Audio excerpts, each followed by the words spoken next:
Halo, selamat pagi. Saya Autar Singh. Nombor handphone saya 0178722230 atau 0126622166. Saya bagi saya punya phone number lah kalau pihak polis mau contact saya. And video ni saya akan juga hantar kepada Special Branch IPD Sedang. And mereka kenal dengan saya. Saya sebagai seorang ketua masyarakat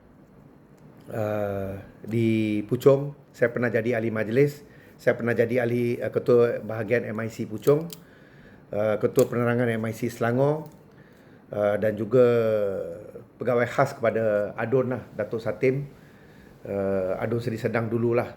So pengalaman saya sejak umur saya 21 sampai sekarang saya 62. Saya mau bagi sedikit nasihat dan juga luar saya punya rasa tidak puas hati terhadap cara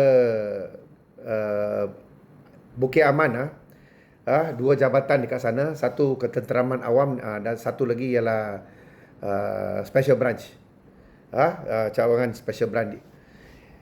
Sudah saya tengok benda ni sudah lama berlaku sejak insiden pertama Taman Medan pun dia berlaku dan sivil pun berlaku. And terbaru ialah yang diorang pecah kuil dekat itu Rawang, dan sebelum itu ialah diorang ada satu kumpulan NGO, 100 lebih NGO tubuh itu garak untuk buat satu demonstrasi pada hari Modi mau lawat Malaysia, iaitu I think 7 hari bulan lepas lah, depan itu Sogo. So saya selalu tengok polis dia hanya akan ambil tindakan selepas sudah kecoh tau, sudah berlaku satu kejadian baru dia orang masuk. Ini, dan apa guna you ada itu bahagian Special Branch? Bukit Aman kena dengar dekat itu IPD punya orang punya Special Branch itu, sarjan ke corporal dekat bawah kena dengar cakap dia orang. Kalau you orang tak mau dengar cakap dia orang, kasih tutup aja itu cawangan Special Branch dekat semua IPD. Kalau itu corporal sudah cakap jangan roboh, ini ada di punya sejarah, ada ini, you kena dengar lah. Dia on the ground, dia lebih tahu daripada you orang duduk dekat atas.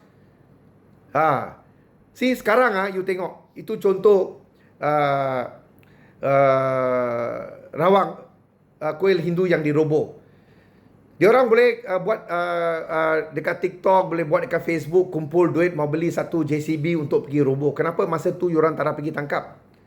Bukankah itu satu tindakan diorang tu yang boleh mengugat keharmonian perkauman di negara ini? Tapi polis tunggu macam ni, tunggu sampai diorang malam-malam pakai itu JCB pergi roboh baru mau tangkap. Itu kuil surah roboh. Nampak macam diorang pakat. Nampak. Orang persoal kenapa polis tak tangkap siang-siang, kenapa biar diorang masuk pergi roboh. Lepas itu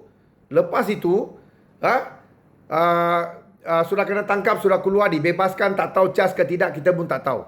And then diorang pergi, diorang ada bagi deadline lah, ada persetujuan di antara itu jawatan kuasa kuil dengan polis, dan juga itu satu tarikh yang terakhir tengah malam itu mangkuk-mangkuk gara tu, diorang ramai-ramai pergi sana dengan dua orang Hindu yang sudah murtad tu, pergi sana ramai-ramai buat live untuk robohkan saki-baki kuil yang dirobohkan dengan JCB pada hari itu. Bukankah ini boleh menaikkan kemarahan penganut Hindu? Kalau contohlah pada hari itu ada 3-40 orang India Hindu dekat sana, ada 3-40 orang Melayu ada dekat sana, apa akan jadi? Mesti sudah jadi pergaduhan perkauman. Macam itu sivil. Saya salahkan polis. 1 kilometer saja IPD. Macam mana itu orang dalam itu kuil yang diupah khas oleh pemaju untuk pecah-pecahkan semua patung, padahal polis tahan penganut daripada masuk itu kuil. Apa ini? Nampak macam diorang pakat tau. So that's why lah itu huru-hara jadi, sehingga satu orang meninggal tau, dilanggar. Ada yang cakap dibunuh lah, tapi itu laporan forensik cakap dia dihempap oleh benda berat. Mesti dalam keadaan panik lah, semua orang lari, dia dilanggar ke apa ke. And itu forensiknya doktor Melayu ditukar, taruh lagi satu orang untuk buat laporan lain. So benda ni rakyat Malaysia sekarang bukan bodoh lagi lah. Tuan IGP, you punya dua pengarah ni, Kalau you orang tak mau guna pakai, tak mau dengar dia orang punya cakap, kasih tutup saja ni 2 jabatan. Si polis patut bebas daripada dengar cakap itu Perdana Menteri Malaysia ke siapa-siapalah. You should be bebas. Kerja you ialah menjaga ketenteraman awam. Nampak tak betul, tangkap. That's why dulu masa Najib dia orang mau kasih bubar itu ISA, saya tak setuju. Kalau sekarang ada ISA, bagus. Itu mangkuk-mangkuk tu semua boleh dikutip. Sekarang ini mangkuk-mangkuk sama, dia orang mau buat satu gerakan besar dekat itu Bukit Mertajamnya Kuil. Ramai-ramai mau pergi sana, buat poster sini, poster sana, poster sini. And polis baru keluar kenyataan semalam. Ini hari sudah 5 hari bulan, cakap jangan ini. Patut orang-orang macam ni diangkut. Ada tujuan dia itu kuil dekat sana ke apa, biar dia orang kerajaan negeri Pulau Pinang yang bodoh tu selesaikanlah. Sudah 19 tahun dia orang berkuasa, dia orang tak selesaikan. Walaupun itu kuil wujud berpuluh tahun ini yang banyak orang Melayu dia lupa tahu. Dulu hospital kerajaan, kereta api Tanah Melayu punya tempat, KTM ataupun JKR punya office, even istana macam Perak, dekat satu corner pun ada satu kuil tau. Dalam tanah istana tau, dalam universiti punya tanah UPM pun ada. Banyak tempat semua dulu orang India juga yang banyak kerja.